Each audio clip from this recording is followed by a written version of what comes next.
You know, a lot of people think having a powerful vocabulary means knowing thousands of complicated, fancy words. But what if I told you the real power is actually hiding in the simple words you already use every single day?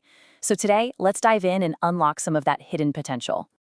So let me ask you a question. What if you could express almost any idea you have with a vocabulary that fits on just a single sheet of paper? Sounds kind of crazy, right? But the secret behind this idea, well, it all comes down to a single number. Yup, 850. That number comes from a system called Basic English, which was cooked up way back in the 1930s. It was designed to make international communication super clear and easy.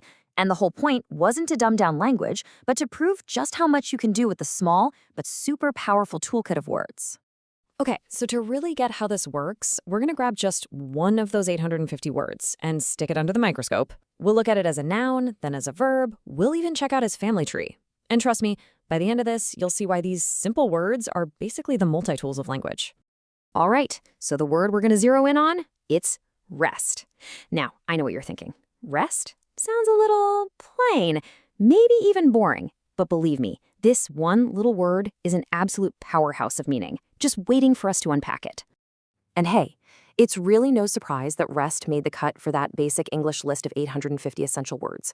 It was picked specifically for its incredible versatility. You gotta think of it less like a single word and more like, I don't know, a Swiss Army knife that can handle a whole bunch of different jobs. Okay, let's get started. First up, let's check out all the jobs rest can do when it's acting as a noun. And right off the bat, you're going to see just how incredibly flexible this thing is. Okay, get this. This is where it gets really cool. The word rest can mean two things that are, well, almost complete opposites. Think about it. You need to take a rest means you should stop. But I'll take the rest of the money means you're taking what's left over, what continues. The same four-letter word is used for both pausing and for what keeps going. How wild is that? Oh, but we're not done yet. Not even close. Rest can also mean sleep itself, a physical support like an armrest, or even the silence between notes in music. But do you see the common thread here? It's pretty interesting. In every single one of these cases, it's about a pause, or a support, or a break from the action. Doesn't matter if it's for a person, an arm, or even a song.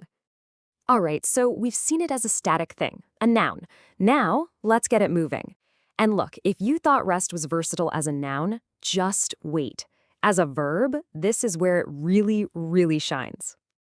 Just check out the range of actions we've got here. You see, resting can be something you choose to do, right? Like taking a break. But it can also be a totally passive state, like how a statue rests on a mantle. It can mean something gentle, like placing your foot on a stair, or something deep, like sleep. It covers this whole spectrum from active to passive. But there's one last meaning that takes it to a whole other place. And that brings us to its final and, most profound meaning, to be dead. The phrase is so common we almost forget what it's saying. Rest in peace. I mean, just stop and think about that for a second.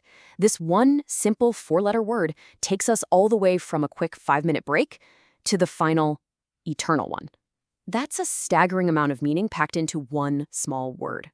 But the power of a word like rest, it doesn't even stop there. The real magic happens when we start tacking on little endings and create a whole family of related ideas. I mean, just look at this. It's perfect. You add a simple suffix, full, and you get restful, a word that just sounds calm and peaceful. But then you swap it for less, and you get its polar opposite, restless, that feeling of anxiety, of not being able to sit still. You've got two completely different, opposed concepts, and they both grow from the exact same simple root. And it just keeps building. From restful and restless, we can create adverbs and other nouns. You see how that little toolkit just expands and expands? From one single root, you suddenly have this whole web of nuanced meanings at your fingertips. Okay, so we've really gone deep on this one little word. Now let's pull back and look at the bigger picture. What does the story of rest really teach us about the power of language? What it teaches us is that the best words, the most powerful words, are like a Swiss Army knife. And that's exactly why words like rest were chosen for that basic English list. Just think about it for a second. Rest can be a pause, what's left over, sleep, a physical support, silence in music, and even death. It's a noun, it's a verb, and and it's the foundation for a whole family of other ideas. All of that packed into one tidy four-letter word. And really, this all leads to the most important takeaway of all.